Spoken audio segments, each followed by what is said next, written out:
Vamos a empezar entonces con el simposio de Seqirus, estrategias mejoradas en la protección contra influenza de la infancia a la adultez.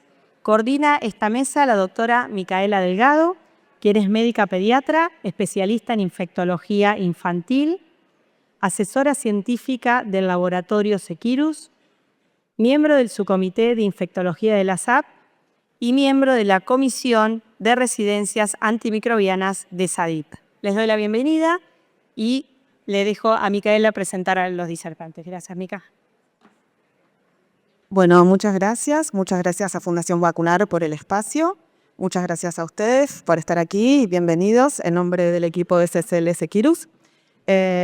Como ustedes saben, el virus de influenza es un virus muy impredecible que genera una alta carga de enfermedad, pero que por suerte en nuestro país tenemos estrategias mejoradas para proteger a la población. Y para hablar de todo esto convocamos a dos expertos, a la doctora Andrea Pontoriero.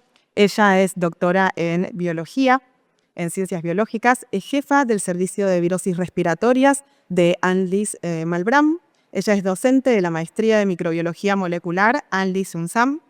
Y también convocamos al doctor Pablo Bombay. Los voy a presentar a los dos en simultáneo, así ya ahorramos tiempo.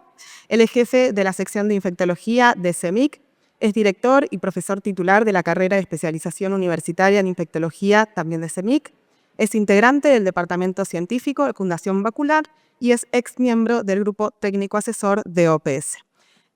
Andrea, si te parece, por ahí podés comenzar contándonos un poco la circulación del virus de influenza en nuestro país, las últimas temporadas y qué está pasando en la temporada actual. Muchas gracias, Mica. Buenos días a todos. Un gusto, un placer estar esta mañana con ustedes. Muchas gracias a Vacunar y muchas gracias a Seqirus por la invitación. Bueno, la realidad es que como muchos de nosotros al inicio de cada temporada, otoño-invierno, sentimos cierta incertidumbre, para ser moderados, respecto de lo que puede pasar con la temporada antigripal. Y como comentaba Micaela y también lo comentaron en la mesa anterior, el virus influenza es bastante impredecible, no solo por el virus influenza A con potencial pandémico, sino también porque los virus influenza estacionales, que son los responsables de las epidemias anuales, también tienen gran capacidad de cambio. Y esto, sumado al hecho de que se transmiten fácilmente, como sabemos, genera un importante impacto a nivel de la salud pública. Si vemos en este gráfico que se construye en base al número de virus influenza detectados a lo largo de los años que son notificados en el Sistema Nacional de Vigilancia, sobre todo durante el periodo pospandemia, que como vemos presenta una vigilancia más ampliada y representativa, no solamente para influenza, sino en general para otros virus respiratorios, vemos que podemos detectar virus influenza a lo largo de todo el año. Cada uno de los colores que ven en el gráfico representa los diferentes tipos y subtipos que circulan con niveles de actividad y patrones de estacionalidad diferentes para cada temporada. Esta alternancia entre los diferentes tipos y subtipos no solamente se ven entre temporadas, sino que es posible, por ejemplo, en una misma temporada, como en el caso del año 2024, ver un pico de actividad de virus influenza A seguido por un pico de actividad de virus influenza B. Esta capacidad de cambio que tienen los virus estacionales hace que sea necesario cada año rever la fórmula de la vacuna antigripal y constatar que las cepas que se incluyen dentro de la vacuna son los más similares posibles a las cepas circulantes. Para hablar un poquito de estacionalidad y empezar a comentar respecto de la temporada actual, lo que se vio en el año 2025 a nivel nacional fue un aumento en el número de casos que se adelantó un poco respecto de años anteriores, incluso respecto a años prepandémicos, si comparamos el periodo 2016-2025. Lo que se ve en la gráfica es que, si bien teníamos circulación de influenza desde el principio de año, ya en la semana epidemiológica 13, que coincide con la tercera semana de marzo, con la tercera semana de marzo, se vio un aumento en el número de casos que se dio un poco más temprano respecto de años anteriores. Y ya hacia fines de marzo, principios de abril, estábamos detectando un porcentaje de positividad muy importante. Este adelantamiento que se vio en el año 2025 es con excepción, por supuesto, del año 2022, que en la gráfica figura de color gris, porque como sabemos, cuando el virus influenza volvió a circular post pandemia, presentó un nivel de actividad y una estacionalidad muy por fuera de lo esperado.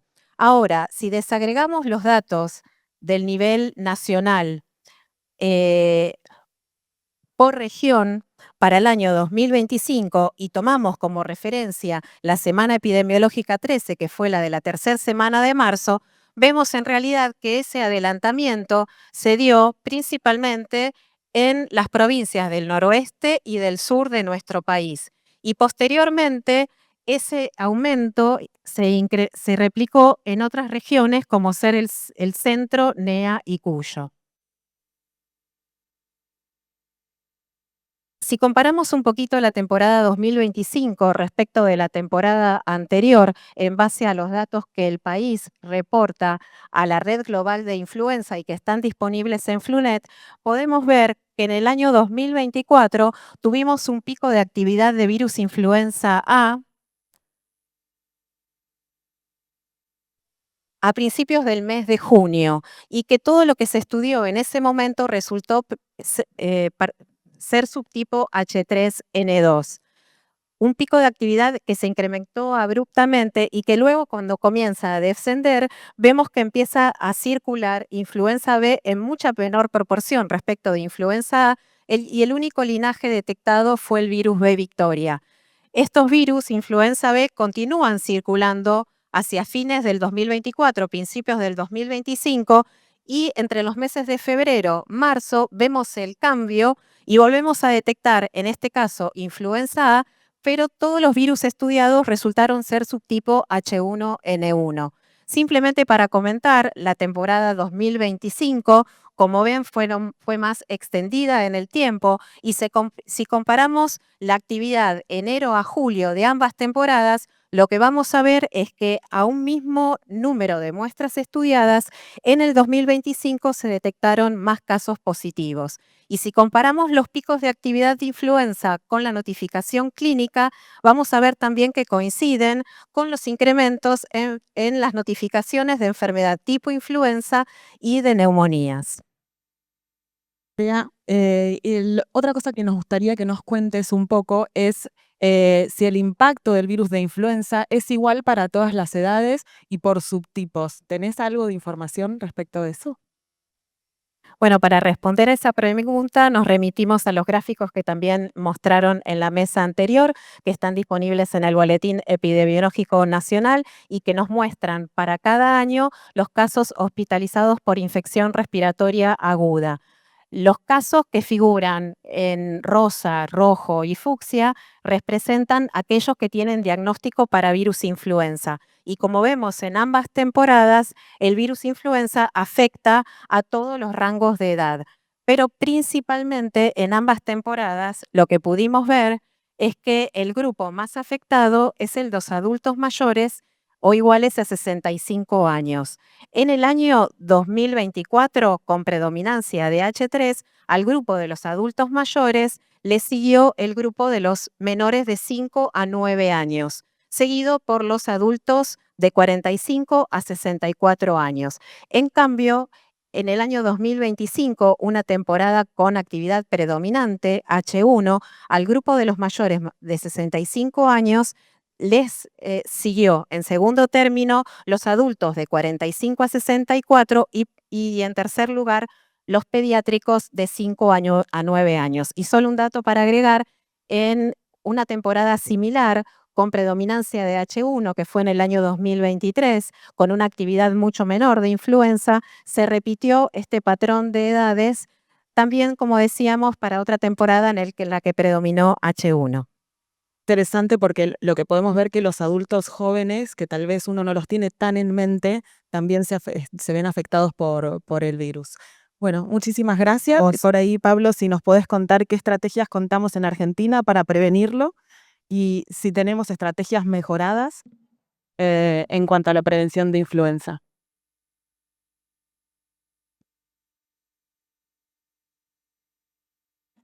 Buenos días. Bueno, muchas gracias a Seqirus por la invitación.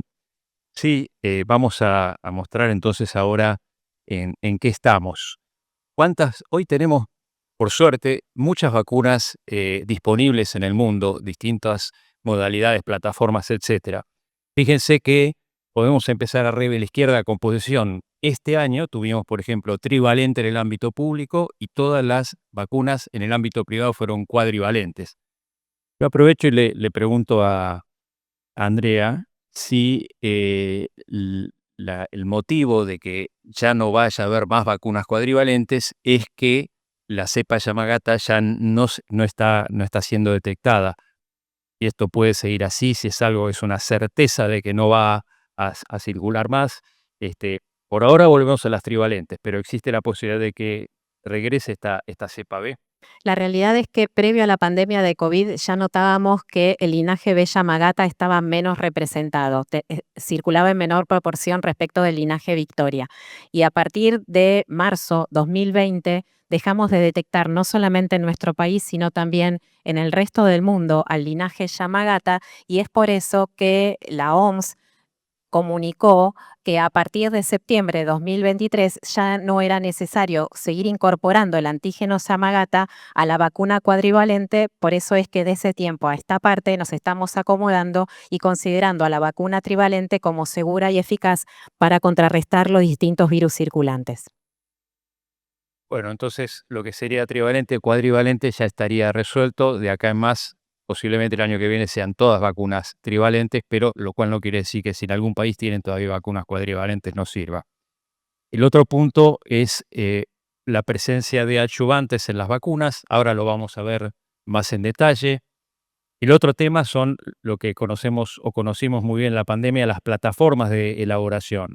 Tenemos vacunas recombinantes no disponibles en nuestro medio, que son vacunas que se elaboran en baculovirus con células de insecto, que tienen solo hemaglutinina y tienen 45 microgramos de cada uno de los componentes. Después tenemos vacunas desarrolladas en líneas celulares, que ahora me voy a referir. La forma tradicional, que son las vacunas desarrolladas en huevos embrionados de la década del 30 y 40 del siglo pasado. Y más recientemente en algunos países están disponibles vacunas de ARN mensajero, no aquí en nuestra región. Después, en cuanto al contenido de antígeno, la carga de antígeno, hoy contamos en nuestro país, en el ámbito privado, con vacunas de alta dosis de antígeno, aprobadas para adultos a partir de los 65 años, y después las vacunas de dosis estándar. También se está trabajando en vacunas con un contenido de neuraminidasa más estandarizado para darles a esas vacunas mayor potencia. Y por último, dentro del tipo de vacunas, las vacunas inactivadas son todas las que usamos nosotros en nuestro país. Sin embargo, hay vacunas a virus vivo de aplicación intranasal que está disponible, por ejemplo, en Estados Unidos y en Europa, pero, como dije antes, ni en Argentina ni en la región la tenemos disponible. Entonces, vamos a hablar un poco de lo que es el cultivo celular y cuál es la diferencia. Primero tenemos que hablar la forma tradicional de elaboración, que es en base a huevos embrionados. La OMS todos los años dice, bueno, este es el virus candidato para el hemisferio norte, para el hemisferio sur, y eso en las vacunas desarrolladas en huevos embrionados requiere que estos estén en granjas especiales, protegidas de contaminación, requiere un tiempo de desarrollo, pero además el virus candidato, cuando es inoculado en el huevo embrionado, a veces, no siempre, pero a veces requiere adaptarse para poder replicarse mejor. Y esa adaptación para poder replicarse mejor significa mutaciones. Y esas mutaciones significa que muchas veces el virus final, luego de la replicación en huevo embrionado, no es exactamente igual al virus candidato. Y esas mutaciones, en ocasiones, como ahora vamos a ver, puede afectar en algo la efectividad. El desarrollo en líneas celulares tiene la ventaja que el virus candidato se inocula directamente en líneas celulares, líneas celulares que se llaman MDSK, que son líneas celulares desarrolladas en riñón de perro desde la década del 50. No sufren ninguna mutación porque el virus no se tiene que adaptar, simplemente se replica en la línea celular y el resultante es en el huésped, es la producción de anticuerpos similares al virus candidato. Entonces, las diferencias son de la producción en líneas celulares, es que básicamente lo que uno evita es el cambio antigénico, hay una mejor concordancia en muchas temporadas con las cepas circulantes y esto se refleja o se puede reflejar en mayor efectividad. Esa mayor efectividad, por ejemplo, la vemos acá en estos estudios hechos en Estados Unidos en distintas temporadas. Recordamos que las temporadas allí comienzan a fin de año y terminan más o menos marzo-abril del año siguiente. Estos estudios entre 2007 y 2020 en niños desde 4 años hasta adultos de 64 mostraron esto es una efectividad relativa ajustada, significa efectividad sobre la efectividad de la vacuna en huevo embrionado, que ya es efectiva también. Esto le agregó efectividad dependiendo de la temporada entre un 10 y casi un 15%. Y más recientemente, en las temporadas 22, 23 y 23-24, ya incluyendo niños a partir de los 6 meses y adultos hasta los 64, fíjense que la efectividad relativa superior con respecto a la desarrollada en huevo embrionado fue del 7.7% y de casi el 20% en la última temporada. Esto es lo que les comentaba recién. El desarrollo en líneas celulares ofrece en algunas temporadas, y no para todas las cepas exactamente, pero ofrece ventajas en cuanto a esa efectividad relativa. Esto es vacunas desarrolladas en líneas celulares que están disponibles en nuestro país desde hace varios años. Estos son datos también de vacunas desarrolladas en líneas celulares, de efectividad en evitar encuentros o consultas médicas en pacientes o en personas que además tenían alguna condición de comorbilidad. Esta es la efectividad relativa no ajustada. La global fue de un poco más del 29% y la que fue más significativa fue para enfermos con enfermedad pulmonar crónica, básicamente asma, donde llegó casi el 40%, y el otro grupo era el grupo de las enfermedades reumáticas, con una efectividad relativa superior al 10.2%. O sea que las vacunas desarrolladas en líneas celulares, también en grupos de mayor riesgo de complicaciones de influenza, tienen alguna ventaja. En este caso, estuvimos hablando de la temporada 2018-2019 dentro de los Estados Unidos. Muy bien, eso en cuanto a líneas celulares. Vamos a hablar ahora de algo que también conocemos hace muchos años. Yo tuve la oportunidad a fines de la década del 90 de participar en un estudio donde utilizamos este adjuvante que se llama MF59, que es una molécula, una vesícula muy pequeña de no más de 160 nanómetros. Consiste en una emulsión de aceite en agua. En el centro está el aceite, que es el escualeno, y está rodeada por surfactantes que son el Twin 80 y el Span 85. Es un adjuvante realmente muy potente y el escualeno es una sustancia natural en realidad, es una sustancia que está dentro del organismo, está en las plantas, está en animales, es un intermediario en la biosíntesis de hormonas esteroides y también precursor del colesterol y se sintetiza por parte del hígado humano. Así que es una sustancia que forma parte de nuestro organismo, pero que utilizada y rodeada por estos surfactantes genera, como todo adjuvante, una respuesta potente en el lugar de aplicación, convoca más células presentadoras de antígeno, libera más mediadores como las citoquinas y eso aumenta la respuesta inmune. Y esto es importante porque sabemos, sobre todo en adultos mayores, que si bien tenemos vacunas que son eficaces y efectivas, el adulto mayor por la inmunosenescencia tiene menor respuesta y necesitamos generar una mejor respuesta para otorgarle una mayor protección. Entonces, ¿qué sabemos de la vacuna adjuvantada con MF59? Ya tenemos datos desde hace tiempo también que desde el punto de vista inmunogénico ofrece una respuesta con mayores títulos de anticuerpos, por lo menos una vez y media más que las vacunas trivalentes no adjuvantadas y además dura más en el tiempo y tiene otra característica que ustedes la ven aquí abajo, que es la protección cruzada. Esto significa que si nosotros tenemos, y tal vez Andrea me corrija, cepas drifted o cepas heterovariantes, que son cepas que no son exactamente iguales a la cepa vacunal, sino que el virus salvaje empieza a mutar. En general, lo que se ha visto con las vacunas con el adyuvante MF59, que extienden el espectro de protección, o sea, agregan protección no solo en cuanto a inmunogenicidad con mayor título, sino en cuanto a la protección de aparición de cepas heterovariantes. Hay más de 20 años de utilización de esta vacuna.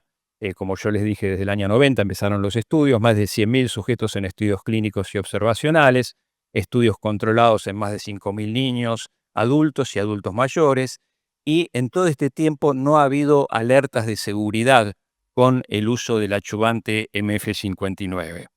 Y teniendo en cuenta entonces este adyuvante, veamos qué elementos o qué datos de efectividad contamos. Hay un estudio que se desarrolló ya hace algunos años, este estudio de efectividad en adultos mayores, que comprendió más de 80.000 adultos, donde comparaban la trivalente no adyuvantada versus la adyuvantada en 3 temporadas en el norte de Italia, en la zona de la Lombardía. Se llamó estudio LIVE, y veían qué pasaba durante la temporada de circulación del virus de influenza comparando los que habían recibido la vacuna no adyuvantada versus la vacuna adyuvantada. Y los que habían recibido la vacuna adyuvantada, la vacuna les ofrecía una efectividad adicional del 25% para prevenir hospitalizaciones por neumonía e influenza durante la temporada, durante las 3 temporadas de influenza. O sea que este es el estudio más grande. Hay muchos otros estudios de efectividad que muestran superioridad de la vacuna adyuvantada versus la vacuna común no adyuvantada. Y también me parece interesante para los que vemos pacientes inmunocomprometidos, que siempre queremos ofrecerle una mayor protección, así como el adulto mayor tiene inmunosenescencia y menor respuesta, el adulto inmunocomprometido o el inmunocomprometido en general también, y hoy tenemos esta vacuna disponible a partir de los 50 años. Hay datos de mayor inmunogenicidad comparativa en general, sobre todo para el subtipo H3N2. También potencia la respuesta de inmunidad celular en inmunocomprometidos, por ejemplo, trasplantados de órganos sólidos.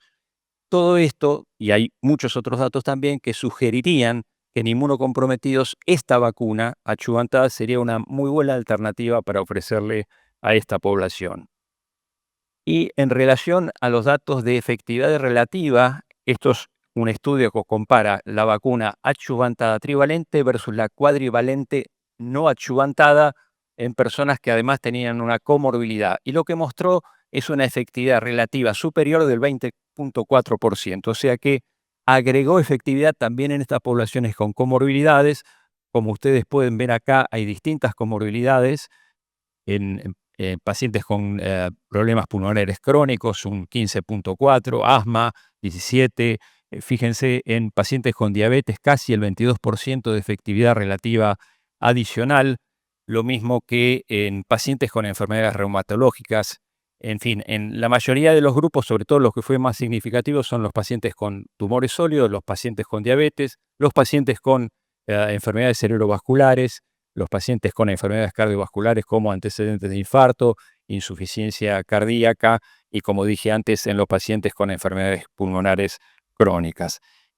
Y para ir terminando, el grupo de vacuna antigripal de la Comisión Nacional de Inmunizaciones en el año 2020 recomendó la incorporación de la vacuna adyuvantada con MF59 en los adultos mayores a partir de los 65 años, y esta recomendación se hizo efectiva en el año 2021, y desde ese año todos tenemos disponibles en el calendario para vacunación antigripal a partir de los 65 años la vacuna antigripal adyuvantada. Y por último, recordar, esto es lo que dice justamente el Ministerio: personas, vacuna trivalente adyuvantada, personas de 65 años o más, todos los años vacuna antigripal para ese grupo. También en la Sociedad Argentina de Infectología, la recomendación nuestra ha sido a partir de los 60 años, y las 2 vacunas recomendadas son la vacuna adyuvantada y la vacuna de alta dosis de antígeno, y en segundo lugar la vacuna en líneas celulares.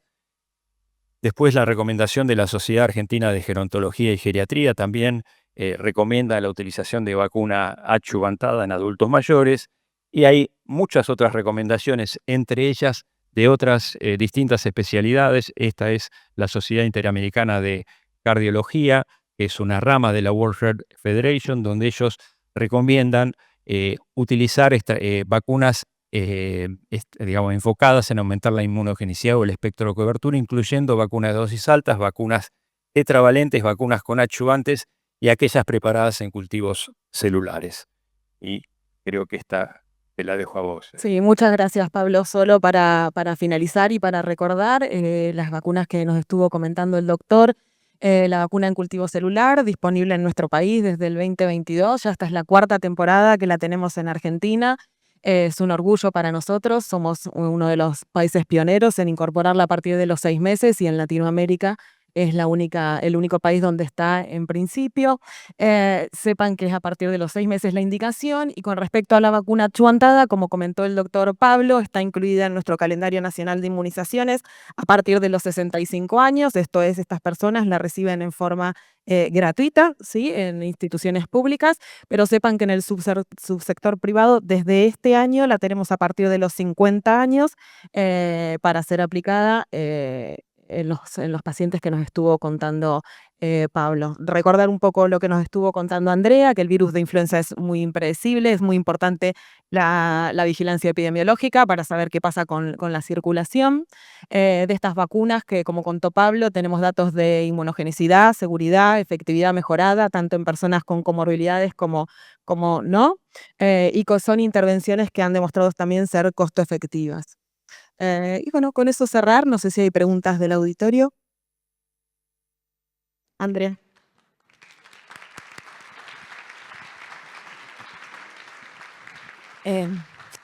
Un poco visto el beneficio, perdón por la voz, un poco visto el beneficio de las adyuvantadas en los mayores de 50, ¿algún avance con respecto a inmunocomprometidos y adyuvantadas?